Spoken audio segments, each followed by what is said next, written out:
And good evening and welcome to the Kennedy Space Center in Florida, where we are standing by for the launch of the Falcon 9 rocket with the CRS-20 mission of Dragon to the International Space Station.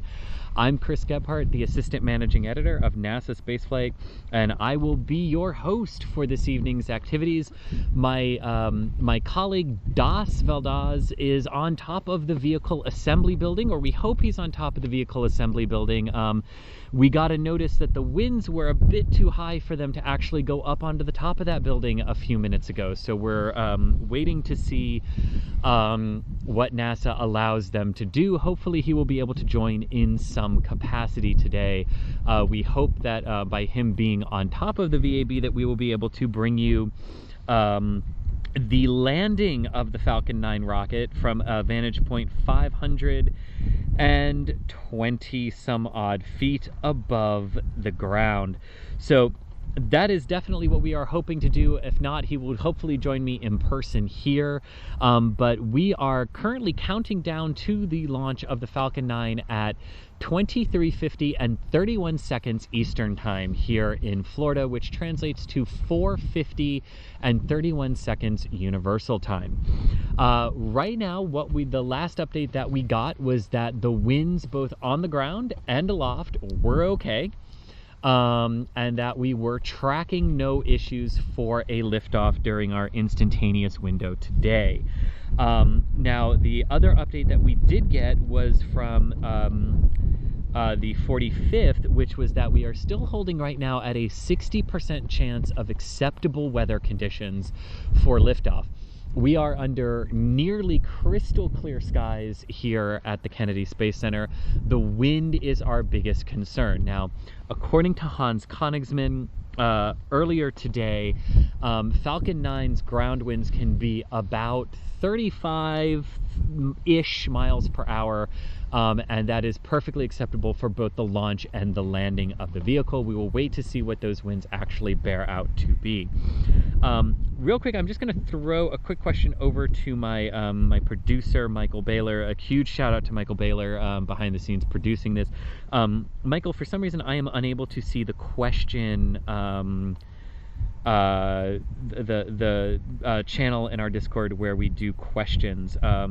So let me know if something is up with that, but right now I can't see that, so I don't know what questions are being sent to us.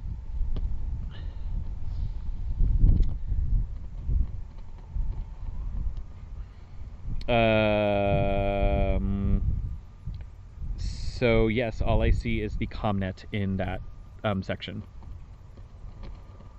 Oh, I see it now. I see it now. It was a glitch on my phone. Okay, we're good. Okay, a nice little look behind the scenes of what it's like to do a live stream sometimes when you realize something's not working exactly the way you had anticipated it to. But anyway, the Falcon 9 tonight, it is flying for the second time the first stage. It previously flew the CRS-19 mission, which launched on December 5th, 2019, lofting a cargo Dragon up to the International Space Station. It was recovered at sea on the drone ship, of course, I Still Love You, and it was towed back into Port Canaveral, where it was refurbished and prepared for this mission for NASA tonight. Now, riding atop of the Falcon 9 in its second stage is the 20th cargo Dragon mission to the International Space Station, the 20th and final voyage of the Dragon 1 spacecraft. After this mission, in the fall of this year, SpaceX will transition into their second commercial resupply services contract for NASA, known as CRS-2. And that CRS-2 contract will see the company shift from their Falcon, from their Dragon version 1 vehicle over to the Dragon version 1 vehicle over to their Dragon version 2. And Dragon version 2 is the same version that will be carrying crew up to the International Space Station and on private missions. SpaceX has announced recently 2 missions in the last week. One, a free-flying private astronaut voyage of Dragon, and the other, a week-long flight of a Crew Dragon up to the International Space Station, so people can get to stay aboard the station for about a week before coming back home. Both are extremely exciting missions for SpaceX and their Dragon version 2 vehicle. But of course, there are several hurdles that they have to get through with that Dragon version 2, including its very important Demo 2 or DM2 flight of Bob Behnken and Doug Hurley, two NASA astronauts, up to the International Space Station. That mission is currently targeting no earlier than the 7th of May at about 12:40 in the morning. That is not from NASA an official date, but it is what a lot of us in the media understand to be the target date at this time. That could, of course, and is very likely to slip as we progress through the next 2 months as NASA closes out various paperwork and everything for that flight. So if you are watching today, go ahead and send us your questions into the chat here on YouTube. My producers behind the scenes, Michael Baylor and Jared, are sending me those questions that you've got so that I can answer them. Another quick programming note to Michael and Jared behind the scenes, because I am on this Discord channel with you, I cannot pull up the countdown net, so I don't know what they're saying. So if you guys could relay me stuff like that, that would be awesome. Cool. Thank you, Michael. So yeah, so if you got questions, send them along. I know the biggest question people probably have if you're just joining us is, what is the wind situation like? As of 42 minutes ago, everything was progressing on track. There were no issues with the ground winds or the upper level winds. The winds have been rather steadily building throughout the evening, though. So we will be watching they will be watching very closely those ground winds. Again, Falcon 9 can handle about 35-ish mile per hour winds for its liftoff launch commit criteria, and the landing launch commit and the landing commit criteria as well. Since it's coming back to the Cape Canaveral Air Force Station, we know the wind environment very, very well because of the balloons that we launch that help us determine whether or not we are go or not for liftoff. So this would not be a repeat of the landing of the Starling booster a couple weeks ago, where it encountered winds that with the Weather Squadron of the Air Force here at Cape Canaveral, we are still sitting at about a 60% chance of favorable weather, so a 40% chance local time here at the Cape Canaveral Air Force Station and Kennedy Space Center, and that liftoff time tomorrow would be at 23:27 and 57 seconds. Again, also an instantaneous window. So that's where we are with the winds. So I'm going to start taking some of your questions. If you have questions, again, go ahead and throw them into chat. And also, please let us know where you're watching from around the world tonight. NSF, NASA Spaceflight, is a global community. So please let us know where you're watching from and share your excitement and share your enthusiasm for what we're about to see as SpaceX sends the Dragon version 1 onto its retirement flight to the International Space Station. So taking some of your questions now, Joe Wakefield wants to know, what are the main visual changes between Crew Dragon and Dragon V2 in its cargo variant? An excellent question. There are no external visual changes. They will look identical to one another. The changes will all be on the inside. The Dragon version 2s that are cargo only don't have to carry as robust of a life support system. It's called an environmental control and life support system. They don't have to carry as robust of a system as that. They also don't have to carry any computer screens or consoles or seats or anything like that for the crew. So it frees up a lot more room for cargo and stuff like that. But on the exterior side of it, there are no major visual changes or anything like that. It will still use the same Dragon 2 trunk with the solar panels mounted to them. And it will use the same basic outer mold line capsule. It will also have Super Dracos and everything like that to abort away from the Falcon 9 if it needs to. So no exterior visual changes, but a great question there. It's all internal. And also, one of the things in terms of the differences between the two, the crew variant of Dragon version 2 will only be capable of launching from pad 39A, because it's the only pad that SpaceX has with the crew access tower and crew access arm. But the Dragon version 2s that are cargo-only flights to the International Space Station could actually launch from either 39A or Slick 40 at the Cape Canaveral Air Force Station. The only visual change that they would do if a cargo version 2 Dragon were to launch from Slick 40, would be to do late load in the horizontal position versus late load in the vertical position, which they could do by walking the payload across the arm and loading it into the side hatch of Dragon at 39A. That's the only visual difference that we'll really have between the two.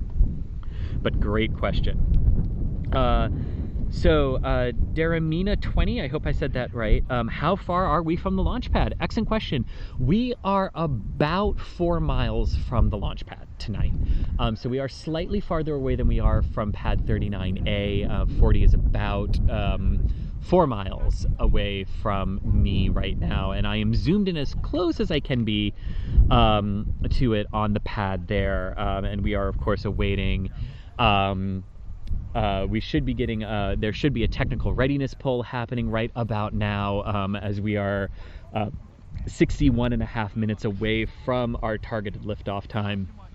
That technical readiness poll is very similar to the fueling go no go poll. It's a silent poll where console operators in the Launch Control Center out at the south side of Cape Canaveral Air Force Station simply say whether or not they are technically ready to proceed down through activation and checkout of the automated flight termination system and get down into the position where they are ready to report their status, go, no go for the fueling poll. So that's what we are waiting for now. Again, that should happen in about a minute. That is where we stand right now with this particular mission.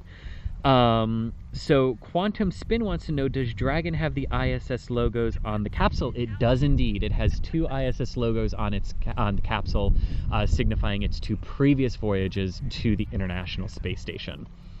This will, of course, be its 3rd and final voyage to the International Space Station. Hans also said today that SpaceX does not currently, that he is aware of, have plans for what to do with the cargo Dragons now that they are, well, now that all of them but this one are retired, although he expects that they will likely end up in museums somewhere.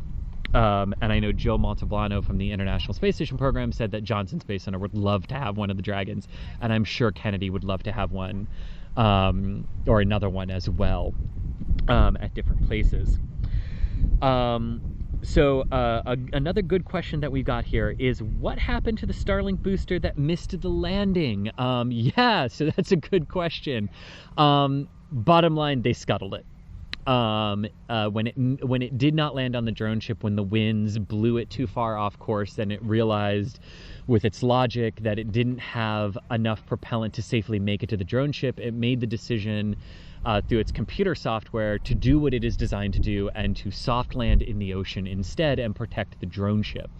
Unfortunately, because they were so far away from land, it was really, I mean, impossible is not a word we like to use, especially with SpaceX, because they make the impossible look possible all the time.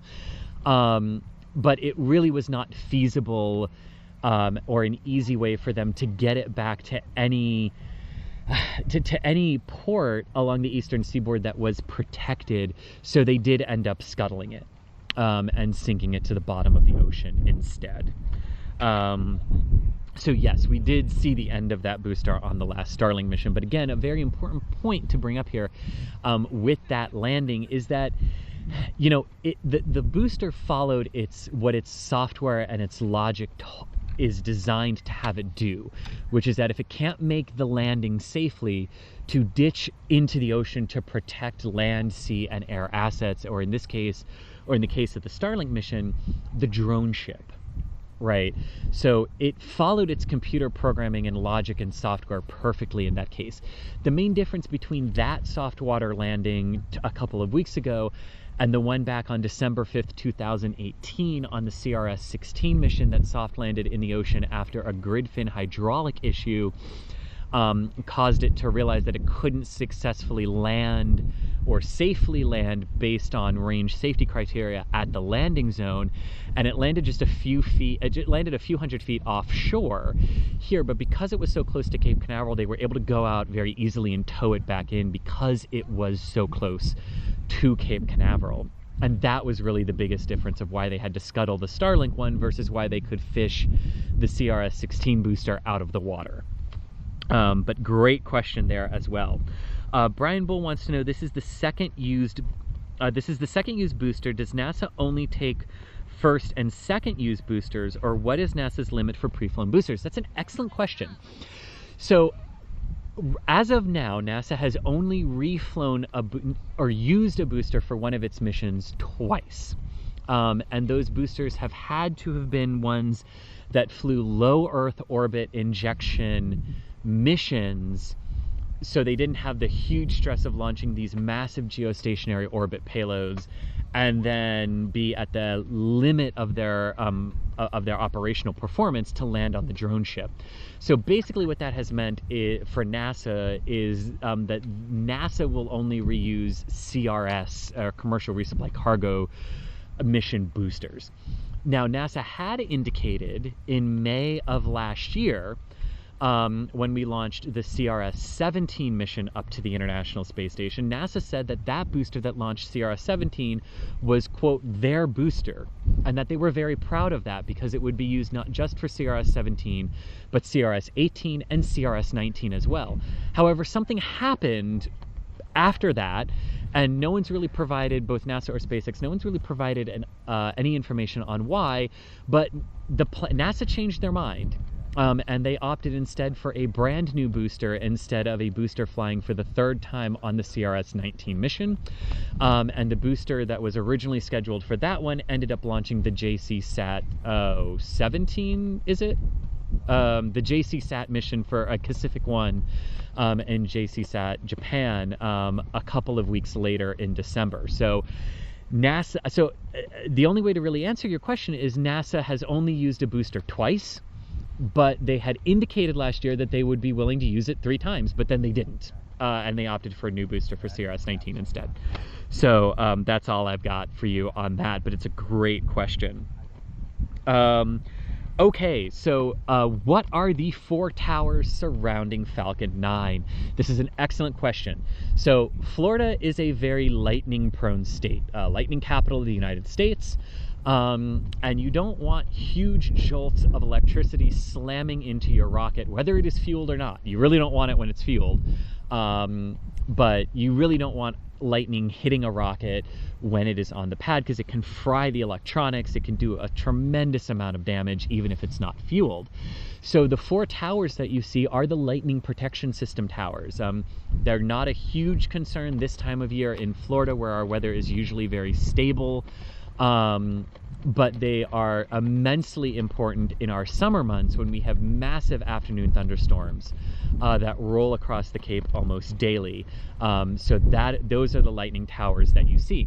And there are actually wires connecting all of those towers together, and a small little hole in the middle of those wiring that the Falcon 9 actually rises through before it pitches and rolls and heads off on whichever inclination or whatever trajectory it needs to go to for its various missions.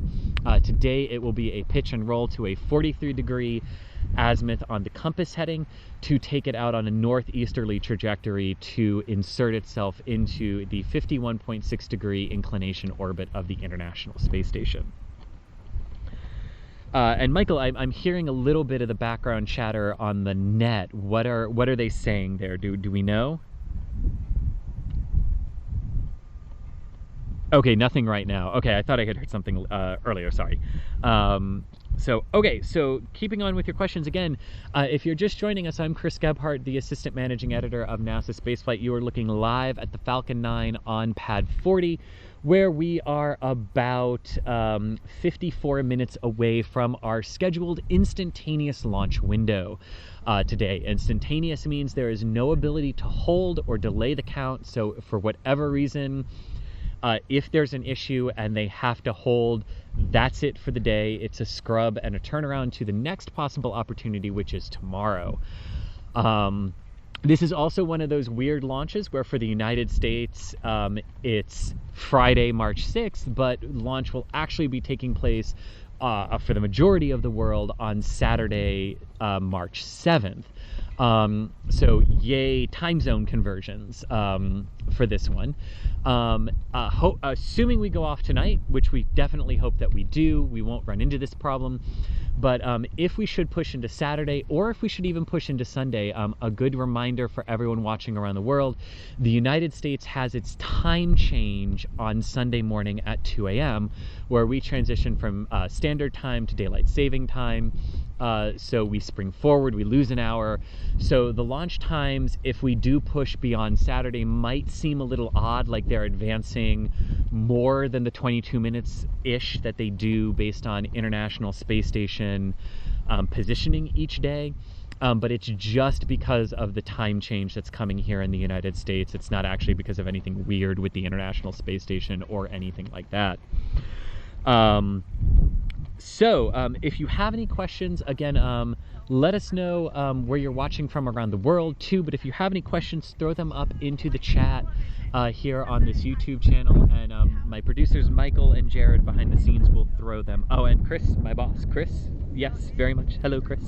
Will also throw them up to me so that I can see them here. Another question that we have, does a smaller docking hatch make the next Dragon a compromise in transferring stuff? Excellent question. So yeah, this particular Dragon has what's known as a common berthing mechanism. It is a wider hatch and opening than the NASA docking system and the International Docking Adapter on the International Space Station permit for the Dragon 2s when they dock instead of berth to the International Space Station. So there is a smaller opening, but a lot can fit through that opening. All of the normal science experiments that Dragon has continued to bring up to the space station, it will continue to bring up on the next round of flights that will be happening on the Dragon version 2. One of the great things about the CRS-2 round of contracts is that it's not just a new upgraded Dragon that will be flying. The Cygnus spacecraft from Northrop Grumman is still flying. In fact, the NG-14 mission is on the the NG-13 mission is on the International Space Station right now, having just launched last month from Virginia. Both Dragon and Cygnus will be joined next year in 2021 by Sierra Nevada's Dream Chaser vehicle. So there's a diversification in vehicles coming with the CRS-2 round of contracts, commercial resupply services 2 contracts. So it won't have a direct impact on Dragon per se, but it will allow NASA to prioritize what cargo might be going up on each individual spacecraft a little bit better than they can do now with just the 2. And that is not a knock against Dragon or Cygnus. It's just the more vehicles you have, the more differing abilities each spacecraft brings to you in terms of what you can bring up to the International Space Station and when. And that was definitely something NASA looked at for the CRS-2 round of contracts. Daramina20, thanks so much for the super chat. We really appreciate it. Joe Wakefield 2, thanks so much for the super chat. We really, really appreciate it. And Pablo Rodina, thank you. That is awesome. We really, really, really do appreciate all of your support for NSF. We love doing this. I love doing this, and I love bringing it to you as well. I'm very fortunate that this is my job, and I'm very happy that you guys are also wonderfully supportive of what we do, and it does mean a lot to us here. Pablo, your question is, why after 60 years will the Falcon 9 launch the Southcom 1B from the Kennedy Space Center into a polar orbit and not from Vandenberg Air Force Base? An absolutely excellent question. So for a bit of context, not this mission, not the next mission, but the third mission from now, which is currently scheduled for the 30th of March here from the Cape Canaveral Air Force Station, is a Falcon 9 mission that will launch the Argentinian Southcom 1B satellite. Southcom 1B, as the B indicates, is the second of the Southcom 1 missions. Southcom 1A launched in 2018 on a Falcon 9 rocket from Vandenberg Air Force Base in California. But after that mission, the U.S. Air Force did something that was a little surprising. They reopened the Southern Polar Launch Corridor. And what that means is it's a launch corridor that vehicles with autonomous flight termination systems, so only the Falcon 9 right now, can use from the Kennedy Space Center or Cape Canaveral Air Force Station and head south instead of east or northeast. And by heading south, they can actually hug the coastline of Florida and thread between the Florida Peninsula and the Bahamian Islands and avoid land overflight. And this allows polar missions to begin launching from the Kennedy Space Center and Cape Canaveral Air Force Station again for the first time in 60 years. The last time this happened was 1960. And after that, the Air Force closed that corridor, but they reopened it. And SpaceX wants to take advantage of that. And you know, the prime reason is truly if you can consolidate as much of your launch operations and launch force in one location and do it all from one location, why not?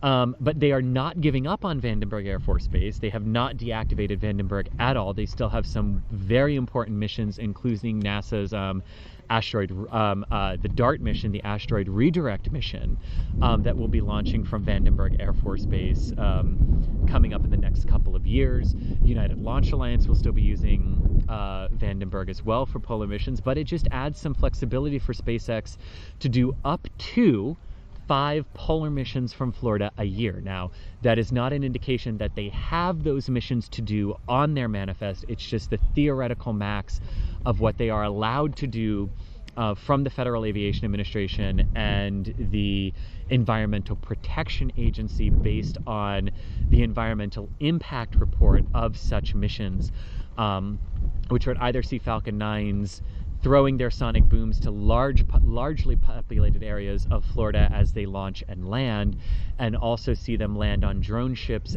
near the Bahamas or in the Florida Straits near the Florida Keys.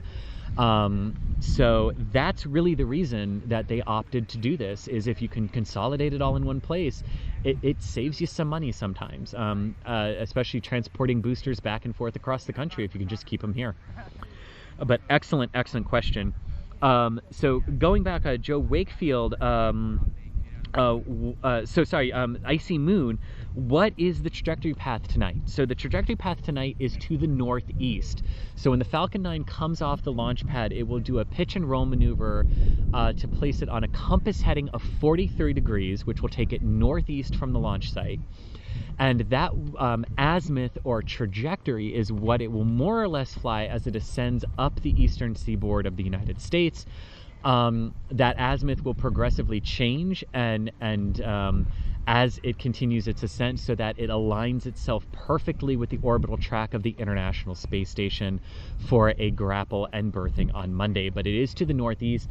It is a wonderfully clear night. So if you are here in Florida, so if you are on the east coast of Florida to the north of the Kennedy Space Center, Daytona Beach, Jacksonville, into Georgia and South Carolina, from the last satellite image that I saw, you should have wonderful views of this launch tonight. And of course, if you are in Central Florida with clear skies, you need to definitely look east, because the Falcon 9 will not just be launching tonight, it will be doing its boost back burn, which should create the beautiful plume nebula interaction between the first and second stages.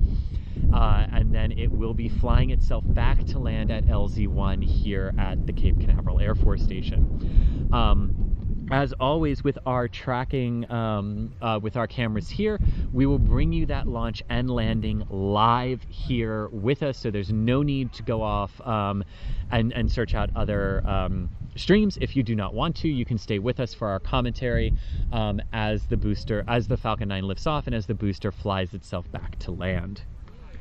Okay, so Kenji Okura wants to know, how much does losing a booster affect the flight manifest for SpaceX? It's an excellent question, and it's not honestly one that we're overly sure about, because we know there are boosters that they have in their arsenal that they can rotate through. Losing one definitely has some kind of an impact, but we don't really know. You know, the loss of the booster on the Starling mission in February is not the reason that CRS-20 here tonight slipped from its original date of March 2nd to tonight, and it's also not the reason that the Starlink mission following this one slipped either.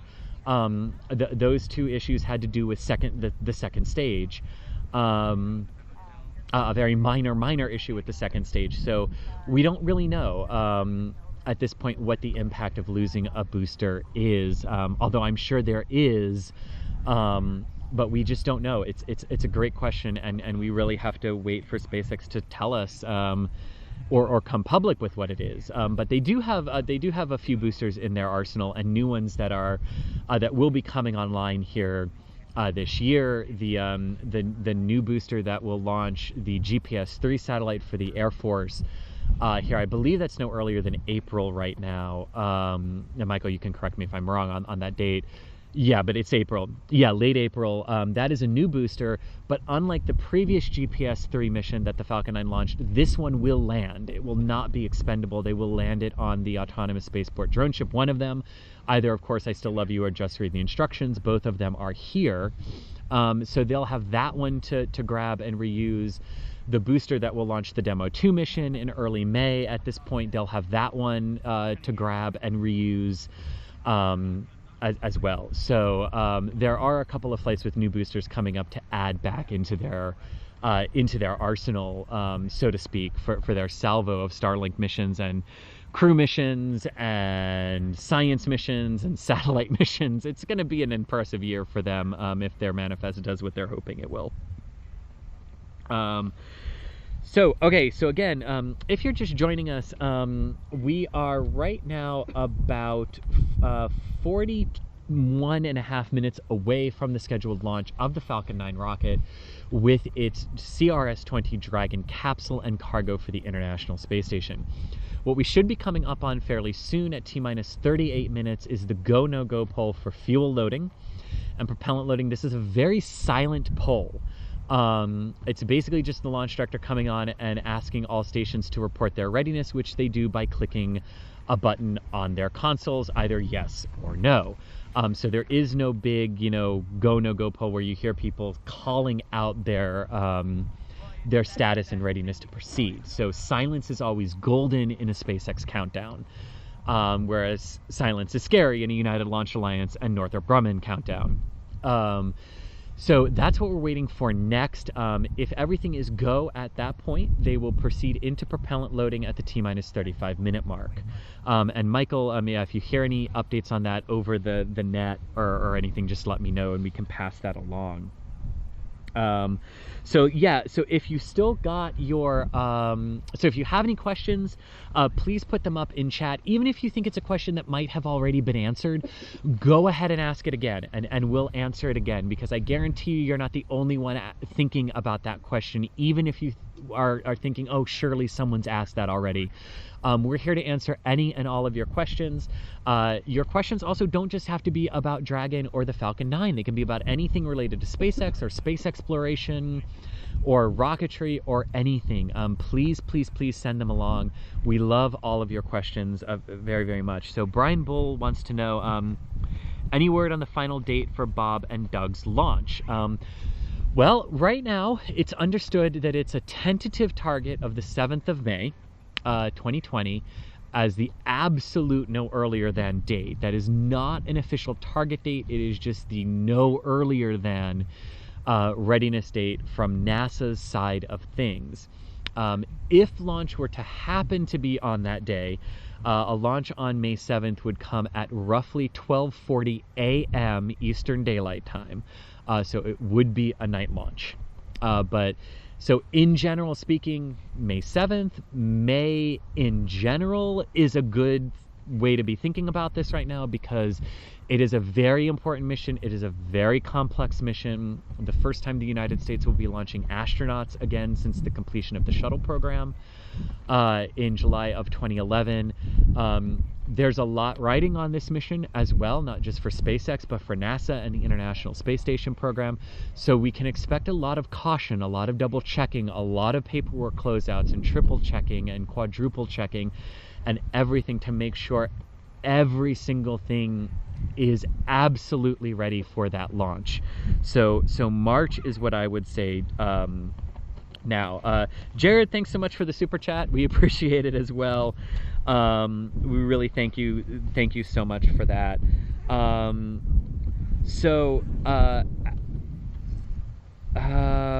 Okay, so Kenji Akora with another question here. What did Elon mean when he tweeted this booster landing will be an international envelope expansion because of winds? Question mark. No idea. Did not see that tweet. I have no idea what the context of it is. I did see that tweet. Do you know what the context is, Mike? He said it was the highest winds that the rocket, the first stage would ever be landing in, and they're intentionally trying to widen the envelope on that performance. Say that again? Closer to the microphone. He This is Mike Deep, my colleague, yes, photographer, yes. He said these are the highest winds that the Falcon 9 first stage is ever going to have landed in, and it sounded like they're targeting that intentionally to try and widen the conditions it can actually land in. Ah, okay, so if they ever find themselves in a position like they did with Starlink, again, they have a better understanding of what the flight envelope actually is, right, and how to redesign the software and everything for that logic. Gotcha. Great question. I mean, absolutely great question there, Kenji. You know, one of the great things about this is, you know, it's so busy here sometimes. I don't always see every single tweet, but I have colleagues who do, and can provide the answers to that. So great question there, and I hope that provides the answer for you. Ben Copland wants to know what happens if the launch fails. How much reserve does the crew of the ISS have? Okay, I got you. So the question being asked here is, if this launch should fail, if Dragon should, for some reason, get to space but be unable to berth to the International Space Station, how does that affect the crew on board the station, and how much reserve of supplies does the crew have aboard the International Space Station if this mission shouldn't reach? The answer is a lot. The most limiting consumable, which is food, is fully stocked for about 6 or 7 months aboard the International Space Station right now, from the salvo of Dragon and Cygnus and Progress missions that have gone up to it, and the HTV craft that went up to it in the last few months, really made those station consumables, is what they're called. Reserved, I know, is what you used. Consumable is what NASA chooses to use as the term, but they mean the exact same thing. So yeah, no, on consumables we're very, very good. The station is not in any danger, and even more so, the station will be reducing down from 6 crew members to 3 crew members here in April, when the next Soyuz launches and the next one departs. It will take the US crew segment down to just 1 crew member. And the reason for that is we didn't buy any more seats on the Russian Soyuz after this particular mission.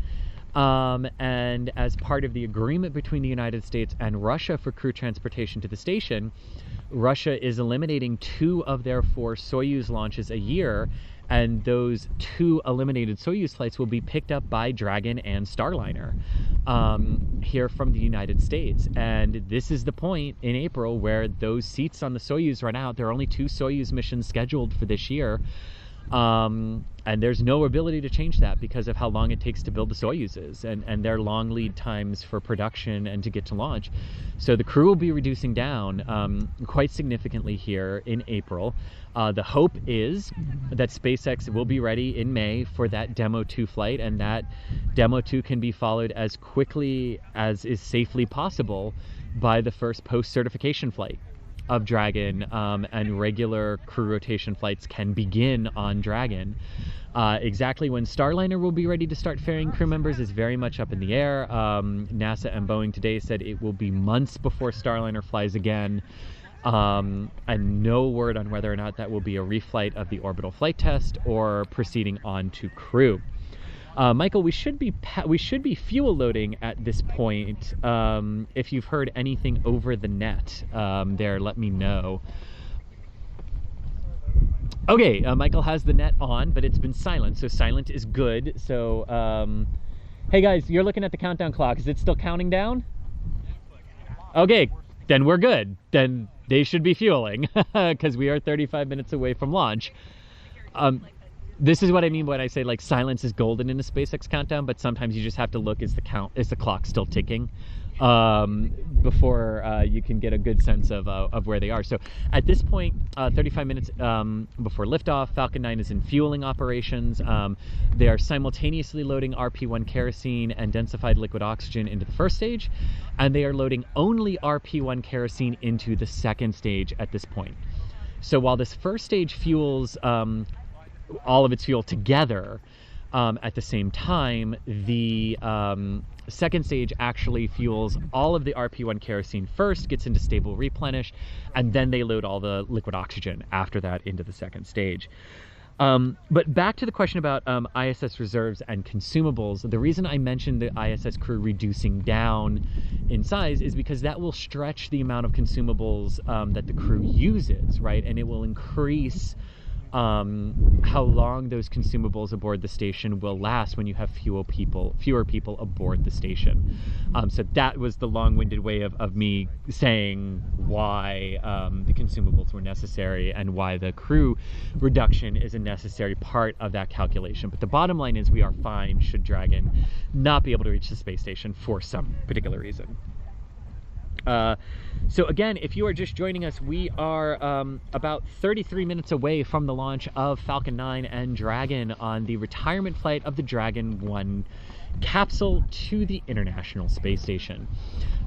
This will be the 20th flight of Dragon to the space station under the CRS-1 contract, the Commercial Resupply Services 1 contract for NASA.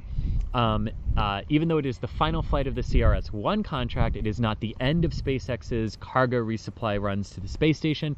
They will transition very seamlessly over to the CRS-2 round of contracts, beginning with the 21st Dragon flight up to the station in the fall of this year, and that's when they'll change over capsules, as we had discussed a bit earlier. So if you've got any questions as we continue to march toward our anticipated launch tonight, it is an instantaneous window at 23:50 and 31 seconds. No ability to hold, no ability to adjust that time at all. So at this point, as we do with all single-second instantaneous windows, we hope everything goes well, because there's no ability to hold to diagnose an issue. So if you have any questions, go ahead and throw them up in the chat here. My producers behind the scenes, Chris Bergen and Jared Yock. I hope I said that right, Jared. I really hope I said your last name right.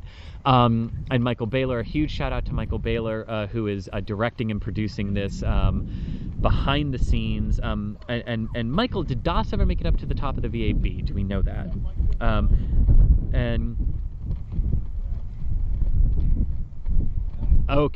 Okay, so DOS is currently on the 35th level of the vehicle assembly building, awaiting the final go or no-go as to whether or not the winds are too strong for people to safely be on the roof of the vehicle assembly building.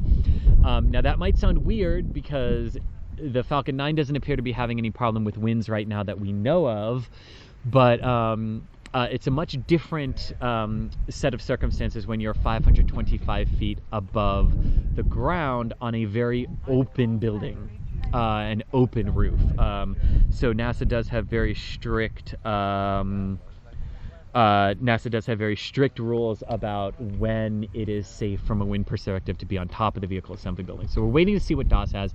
Hopefully he gets to get up there, and we can bring you awesome video of the landing of the Falcon 9 from that vantage point as well.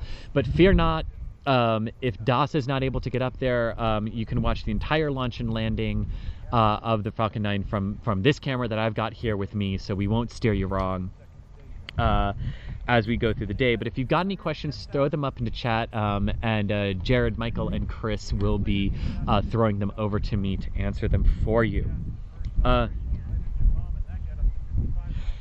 And confirmation from SpaceX that we have no constraints, weather or technical, that would prevent an on-time launch of Falcon 9 in its single-second instantaneous window.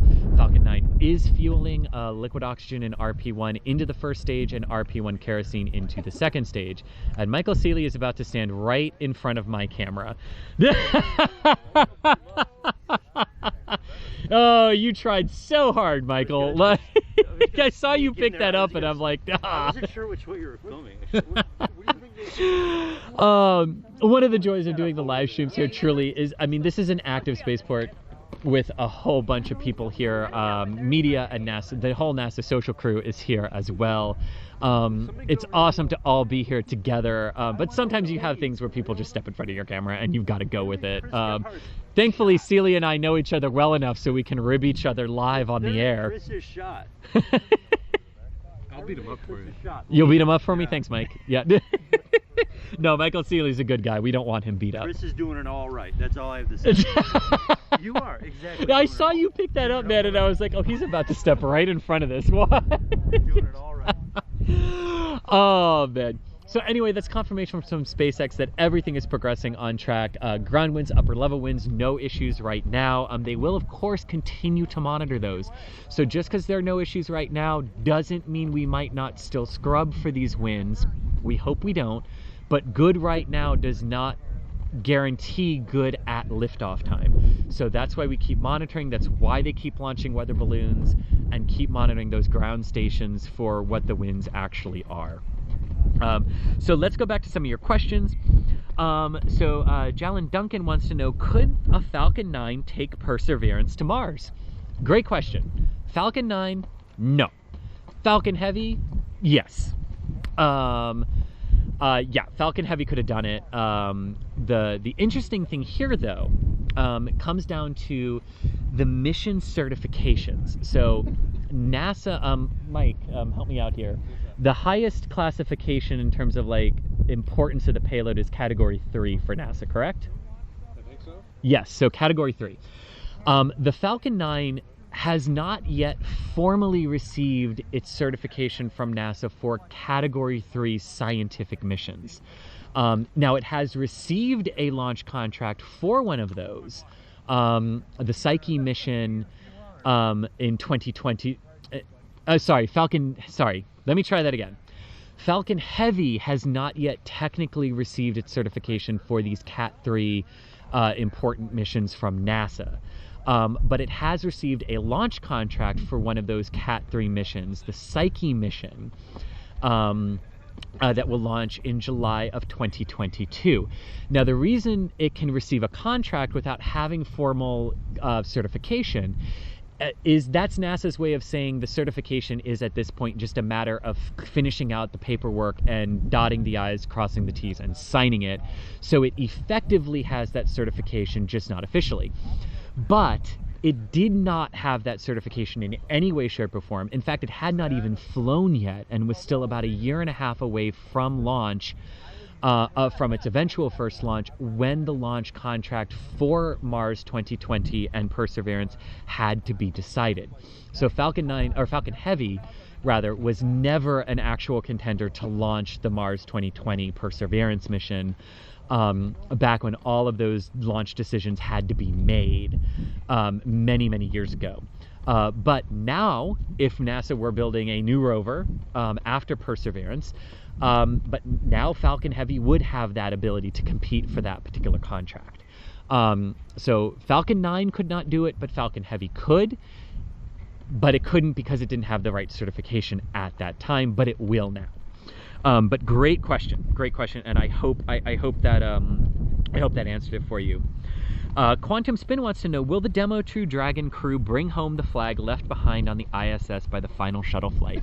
Yes, they absolutely will, if they are the first ones to launch and get to the International Space Station. Of course, we have to say if, because this is space flight. Anything can happen between now and Demo 2. Of course, we hope it doesn't. But yes, if Demo 2, whoever the first crew to go, and if it is Demo 2, it certainly looks like it will be Demo 2, and Bob and Doug, yes, whoever the first crew is on one of the commercial vehicles captures the flag left behind by Atlantis. Doug Hurley was the pilot of that mission of Atlantis that left the flag behind. It would certainly be special if he got to grab it, but on the other hand, Chris Ferguson of Boeing is one of the astronauts, the commander actually of the crew test flight for Boeing and the Starliner vehicle, and he was the commander of the final shuttle mission that left that flag behind. But yes, whichever crew is first gets to grab it and gets to capture it and bring it back home. It was specifically left behind for the first crew of the commercial era to bring it back to Earth and capture it. So yes, if Demo 2 is first, they will be the one to grab it and bring it home. Elliot wants to know, will Cargo Dragon 2 have an abort system? Yes, it will. It will have its Super Dracos, so it will have the ability to abort away from the Falcon 9 if it needs to, even though it's only in cargo-only mode. And that would be to save the cargo that is on board and all the science experiments that are on board. And of note, after the CRS-7 in-flight mishap of the Falcon 9, SpaceX changed the software of the Dragons because the Dragon actually survived the breakup of the Falcon 9 on that mission. But unfortunately, its software logic was not written for it to fire thrusters, orient itself properly, and deploy the parachute, so it hit the ocean at terminal velocity and destroyed itself.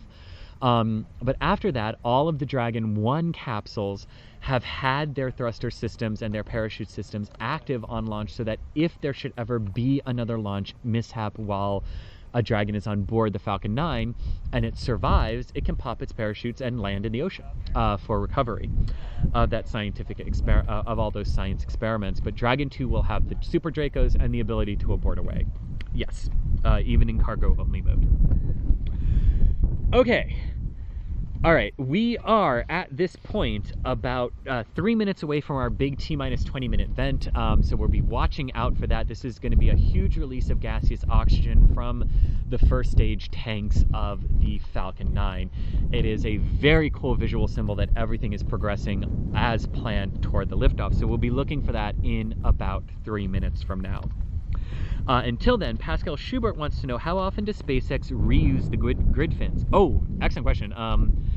I mean, every mission that has a reflown booster, or where a booster is reflying, I mean, they kind of build the grid fins unless there's a reason to take them off because the booster is going to be expended on a mission. They pretty much leave them on and just refly the same ones with each booster. Maybe there's some swap out here and there, but they reuse them quite often, as often as they reuse the boosters themselves.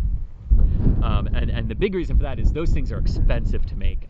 They are the largest titanium casting in the world. They are expensive, so you don't want to lose them if you don't have to, which is why they take them off for missions that are going to be expended. But they reuse them just as frequently as they reuse the boosters. There's probably some swapping that goes on, that just like with the landing legs, but they reuse them quite often. Another question here from Pascal: is a landing failure on LZ-1 worse than on a drone ship? Well, it depends on what you mean by landing failure. We've only had a landing we've only had like a explosive landing failure on the drone ships, and they've weathered those fairly well when they happen. If you're referring to moments where, like a couple weeks ago, the Falcon 9 followed its software programming and purposefully aborted a way to protect the drone ship because it kind of realized it didn't have enough performance margin to reach the drone ship because it got blown off course by the stronger than predicted upper level winds. If that same thing were to happen at the landing zone here, which it kind of did on CRS-16 when that booster had a hydraulic failure in its grid fins,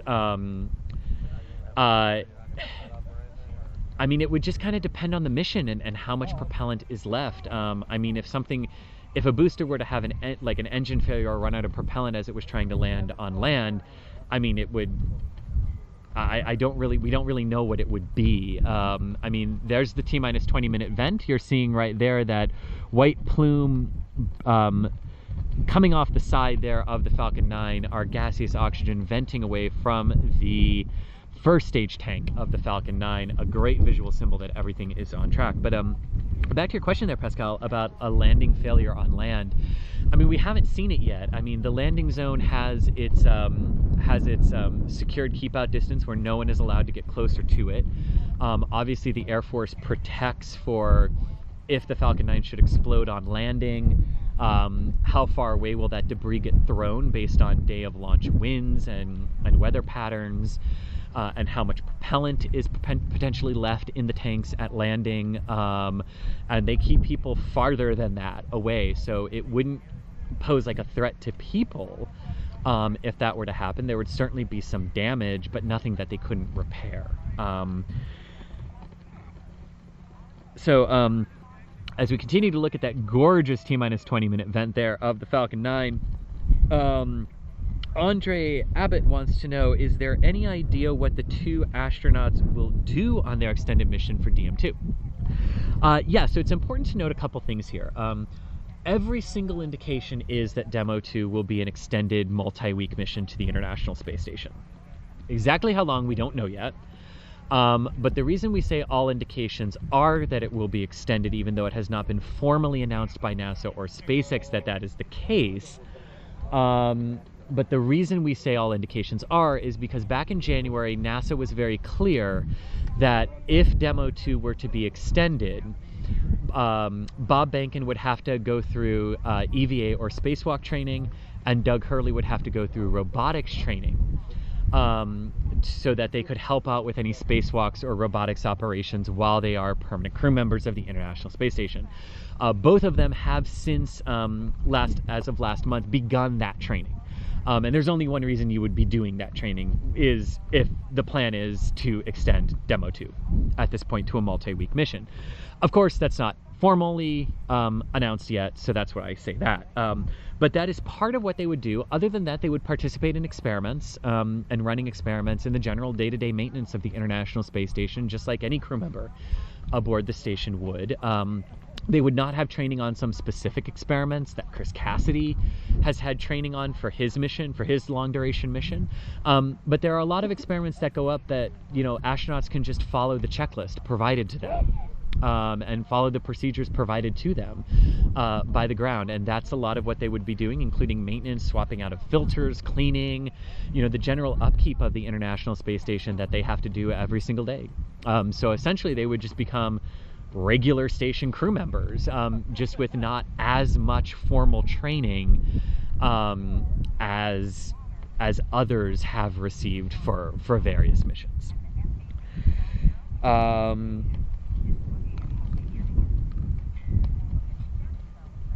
Okay, and DOS is right here.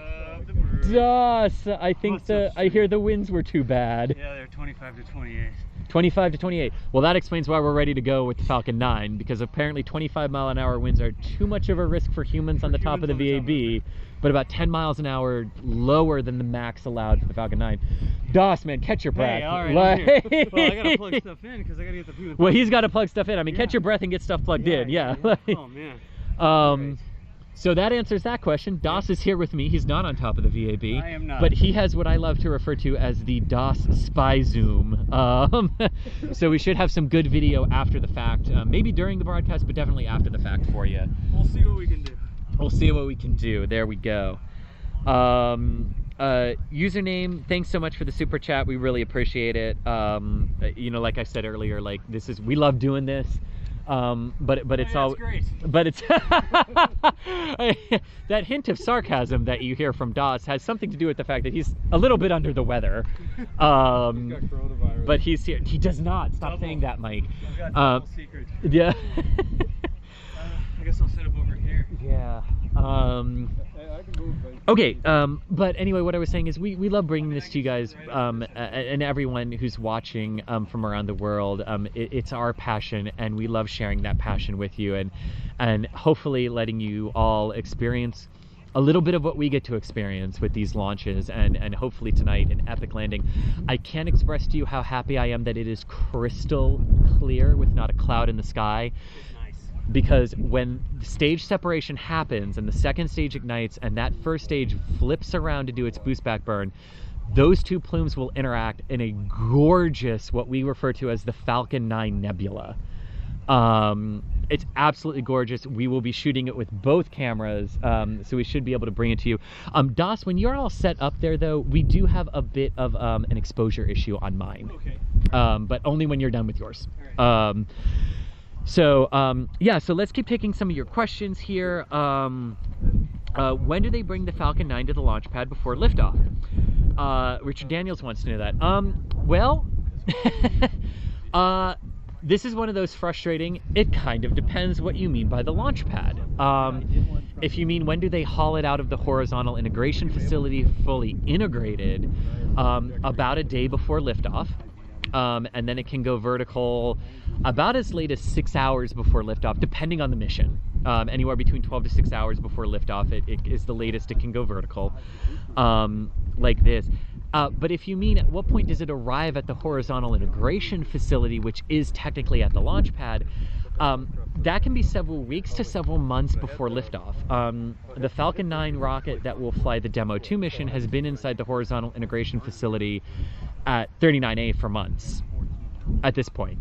But this particular booster for this mission tonight was only brought in about a day after the last Starlink mission launched from this pad, so about the 18th or so of February is when this particular booster and second stage arrived at the horizontal integration facility here.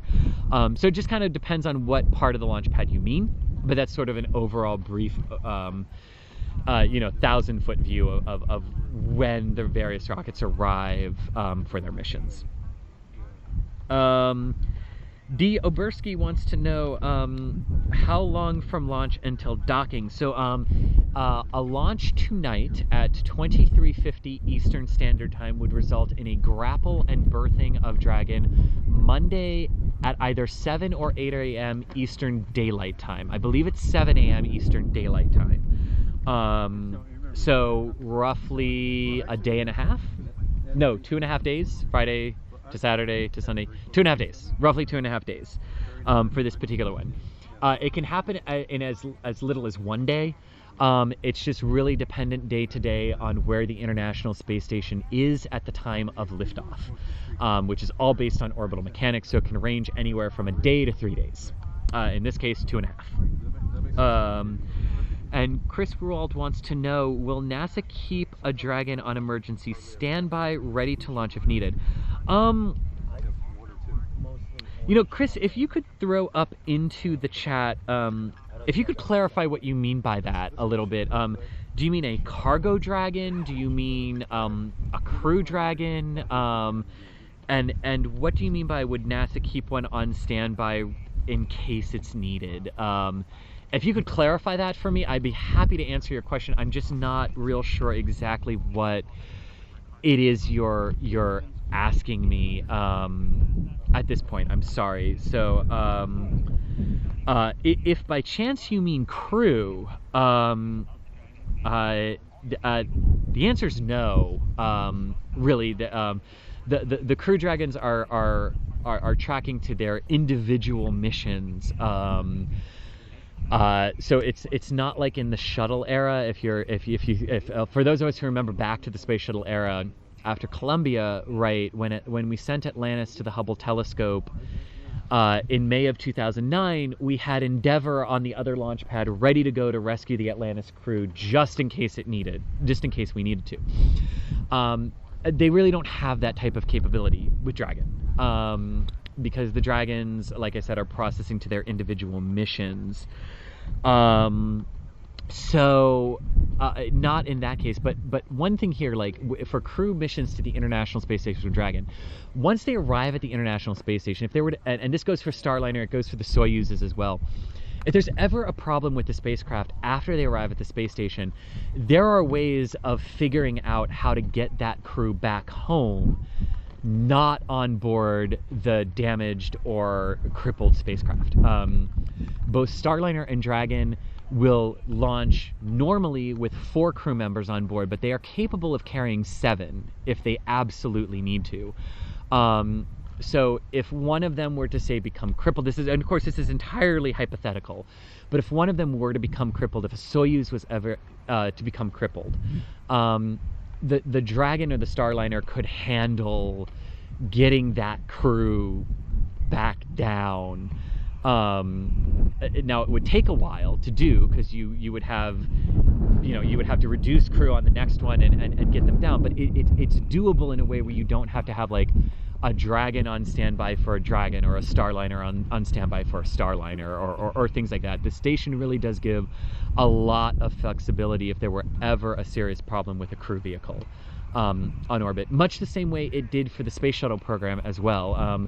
For all of the post-Columbia missions except the Atlantis Hubble flight that went to the station, if the shuttles had become disabled or damaged to that point, the crew simply would have stayed aboard the International Space Station and either rotated down on Soyuz flights or awaited rescue on the next shuttle flight, depending on what the issue was. So the station gives us a lot of flexibility in that regard. I hope that was your question. If it wasn't, go ahead and ask it again in chat and just give me a little bit more information if that wasn't exactly what you were asking. Okay, so quick check of the watch. We are 9 minutes away from liftoff. What do you need, Chris? Yes, so take a look at this, DOS. You're gonna get to hear some troubleshooting now from us. So watch, so I've got it on autofocus right now. Right. Watch what happens when we, go to manual focus. Okay. Look how dark that gets. Okay, so it's... See, we have the master DOS here who's going to do exactly what I just did and see the frustrating yeah, that's the same thing that happens last time. Response to this. I mean, I'm thinking it should be fine for launch. Yeah. But I mean, it's about the right exposure for the brightness of the liftoff. But I just wanted to see if you had any ideas on that real quick. Let's so that's that. You flipped the switch here is what you did. I did, yes. Ah, where's the? I can't find the switch here. Flip it back to the auto. Can you find it? Yeah, Where did it go? There it is. Okay, got it. There we go. Live troubleshooting, guys. Yeah, that's what we're doing. But we're good for launch. You don't have to go anywhere. We're good for launch. We're just trying to see if we can get it a little bit clearer here. Okay, so that's that, but it won't let us. While DOS is looking at that, Highland Photo, Jared and Josh, thanks so much for the super chat. We really do appreciate it. How many stairs did DOS have to do? Thankfully, there's an elevator. None. There's 2 elevators actually. Yeah. Thankfully, there's an elevator in the VAB. That would be brutal. It would be brutal. To climb 525 feet on stairs, think we'll just run it that way. Yeah. Let's just run it that way. I have the other one over here as well. Yours so I'll be is ready recording as well. Okay, cool. So we'll be able to go back and forth. Yeah. Okay, perfect. All right, good. Okay, cool. So anyway, guys, we are about 7 minutes away now from the liftoff of the Falcon 9. At this point, the Merlin 1D engines at the base of the Falcon 9 are all in chill down. Let's talk about what chill down means. So the Falcon 9 uses super cold propellant, right? And if all of a sudden you just threw all of that propellant into the engines at T-minus 3 seconds at ignition, it would shock the engines, right? And we don't want to shock the engines. So the way they thermally condition the engines is they start to allow a little bit of that really super cold liquid oxygen to bleed down into the engines, thermally conditioning them for liftoff, so that when all of those propellants start flowing at full rates at T-minus 3 seconds, the engines are not shocked. They're already at the right temperature for all of that propellant coming back down. So right now that it is in chill down, some of the tanks are beginning to pressurize for flight at this time, though main tank pressurization is still coming. Some big things that we will await for in the final few moments of the countdown are the retract of the transporter erector strongback to 88.5 degrees. That is its pre-pullback position for liftoff. At the moment the Falcon 9 begins to move away from it, it will throw back to 45 degrees to clear all of the umbilicals out of the way for the rocket. And to also protect itself a little bit from the heat and the blast of those engines as it ascends away from the pad. Again, we sort of covered the fact that it'll pitch and roll to the northeast, heading up along the eastern seaboard of the United States. It is incredibly clear, which means we should be able to bring you an epic video of, ooh, and there's a good little wind gust. That was a good wind gust. Accompanied with sand, which was fun for my eyes. We are trying to launch a rocket, aren't we, Mike? If you can't tell, we have a lot of fun here. I'm a lot of times by myself, so it's always fun when I have other people to talk to these things. But anyway, because it's very clear, we should be able to bring you the launch all the way through stage separation, the boost back burn of the Falcon 9, which should create the gorgeous nebula in the sky as the stage 1 and stage 2 plumes interact as the stage 1 plume is doing its boost back burn. We'll lose stage 1 for a little bit, so we'll be talking about what it's doing, On that particular, as it's flying itself back, we'll be providing you updates. Michael, if you can pipe me the updates of what they say on the net, since I can't hear it.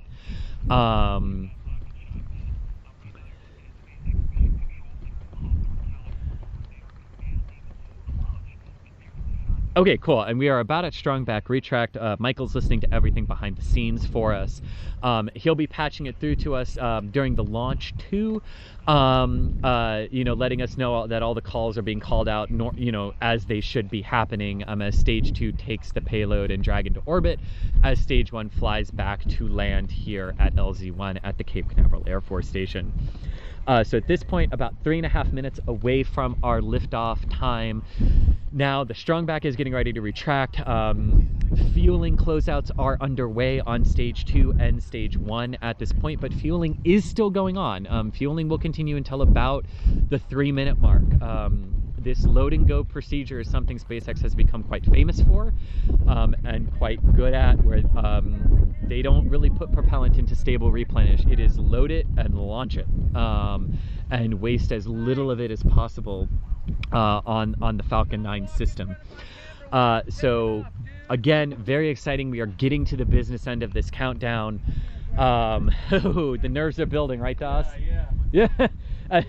And man, Doss's setup is like impressive. It looks like he's got 3 cameras stacked on top of each other. He's got one on his shoulder, and he's got his backpack on, his live stream pack on. Like, he's ready. Like, I've just got my camping backpack here with all of our supplies and everything. But going back to Dragon and Falcon 9, the strongback has retracted. You can actually see that it pulled back a little bit from, I love this vantage point for the Falcon 9, because you can actually see that it pulled back a little bit there on our zoom here. So we are at this point in time about 2 minutes away from liftoff. So at this point, final fuel closeouts are underway, and tank pressurization for flight is underway as well. Dragon has transitioned to internal power. Falcon 9 has had control of the countdown since the T-minus 35-minute mark. So there is no transition or handoff between the ground or the rocket to do at this point. That already happened. And Falcon 9 is in control with the team monitoring in the background. There is the final T-minus 2-minute vent of gaseous oxygen, the final vent of gaseous oxygen, again indicating that right now everything is on track and go at this point. Hey Chris, because of the issues we've been having with the relay, I am not going to try to turn this camera on. Okay, perfect. You're just going to do we don't local want record? it to mess with the stream. Perfect. We're 2 minutes out. Just Yep. not enough time Nope. to set the so I'm recording. Perfect. Just So we'll have epic video for you of Doss's tracking video later on. recording the 3000 in 4K. Yeah, recording the 3000 in 4K. So yeah, we'll have good video for you. In addition to the good video, I will hopefully capture for you. This is always a test of my tracking skills. So right now we are roughly a minute away from liftoff. Is that correct, Michael? Yep. Vehicle is Falcon 9 is in startup. Okay, and Michael, if you could just keep calling those out to me, I'd super appreciate that. So the Falcon 9 is in startup. And launch director is go for launch at this time. This is exactly what we want to hear. We are just under 30 seconds away from liftoff. 25 seconds.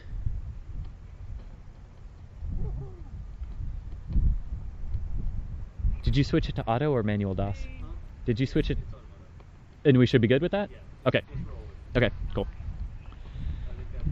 All right, folks, here we go. The business end of our countdown. Watch that green flash. There we go. Merlin engine ignition and liftoff of the Falcon 9. The farewell flight of Dragon version 1 on its way from the Cape Canaveral Air Force Station. Look at her go.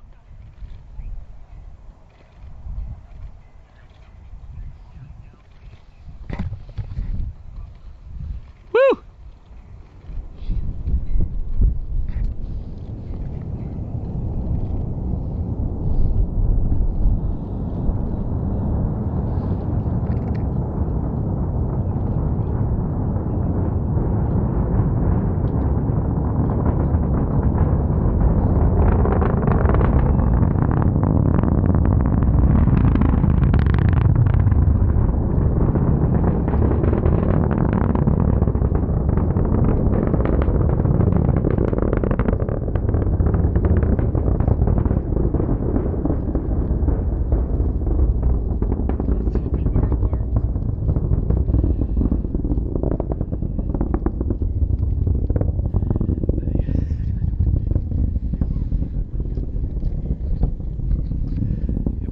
car alarms is probably mine.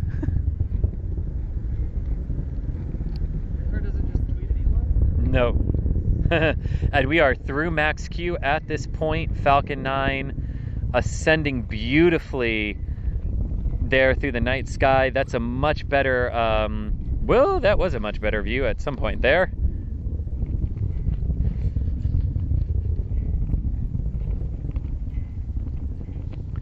There we go.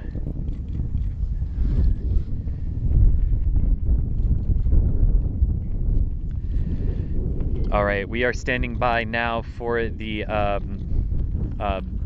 separation of the first stage coming up here, and we should be able to show you that nebula that occurs when the first stage does its boost back burn while the second stage is firing. But you are looking at live views of the Falcon 9 thundering itself away from the Cape Canaveral Air Force Station and out toward the International Space Station. We have stage shutdown.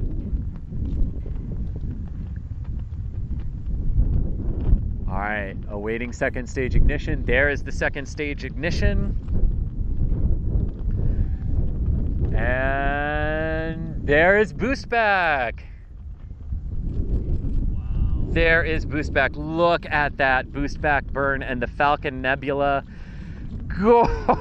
Gorgeous. You can see the first stage pulling up to the top. The first stage is on the top of your screen. The second stage is toward the end. Sorry folks, the camera's having a little bit of trouble focusing on it. That is the first stage you are looking at right there, continuing to do its boost back burn. My Lord, that is gorgeous.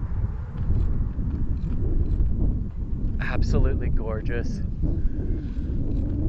Wow. Yeah, that long boost back, come on. All right, and that boost back burn is still happening way up there in the sky. And there we go. It is done.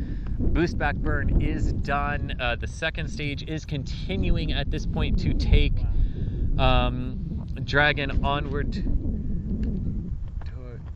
You are looking now at a live view of the second stage. Michael, are they on the NASA TV feed or the SpaceX feed? Okay, perfect. You are looking now at the NASA TV feed live from the second stage. We are now positioning our cameras here on the ground, getting ready to find the Falcon 9 first stage as it does its entry burn. We can still see the second stage, so you're looking at a live view from the second stage, and we can still see it clear as day, including its contrail expanding behind it. Das, are you getting that? I'm not. Well, I don't know. Yeah. Or are you seeing it at I least? see it. That is amazing. You can see the contrail of the second stage just expanding out. Where's the moon? Oh, there. Okay, well, the moon's behind us. It's not that's lighting it up. That is incredible. I mean, we can see the plume of the second stage that's literally just being lit by its own engine. Incredible. Absolutely incredible. Each mission is different, right? You can watch 80 Falcon 9s, you can watch 135 shuttles, you can watch 80 Atlases, and every single one is always incredibly different from each other.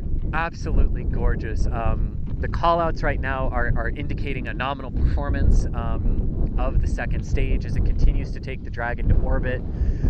What's its altitude right now, Michael? Is it saying on screen? No telemetry is on screen.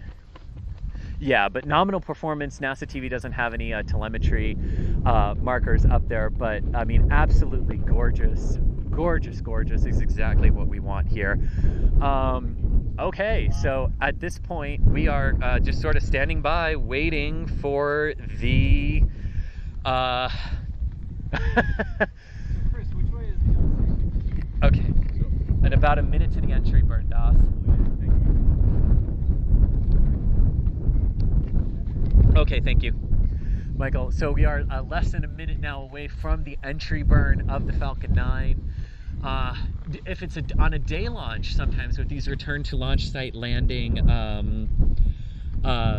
missions like this, you can actually follow the booster with the naked eye all the way back, even when its engine isn't burning. But nighttime, you obviously lose it. you obviously lose it completely. So we are just standing by, waiting for it to come. The second stage is continuing on to orbit. All right, entry burn coming up. This is always a lot higher up in the sky than I'm anticipating it to be. So standing by for the entry burn. There it is. Oh, I was aimed right at it almost. Woo! Look at that. I mean, almost right overhead as it comes in. That entry burn is just incredible. I mean, I'm not kidding you. It's about 80 degrees above us. It looks like it's directly above. I know, it's incredible. You can see the smoke behind it too. All right, so here, entry burn is done. Here it comes back toward land.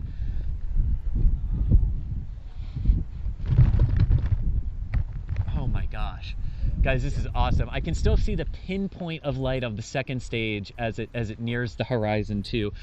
So what we're going to have in rapid succession is the landing of the Falcon 9 first stage, followed about 10 seconds later by the cutoff of the second stage and orbit insertion of Dragon. These are going to come very close together. We focus a lot on the first stage because it's so cool to watch it happen, but the primary mission is getting Dragon into orbit, which is what the second stage is continuing to do. Whoa, and there it is. Look at that, look at that, look at that, look at that. All right, and we will hear the sonic boom shortly after a successful touchdown. There she comes. Look at that, through the trees.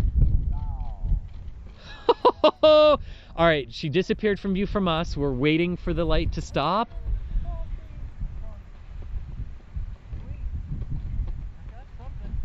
There we go. I hear cheering. I do hear cheering. We hear cheering. So we assume that means good news, right, Michael?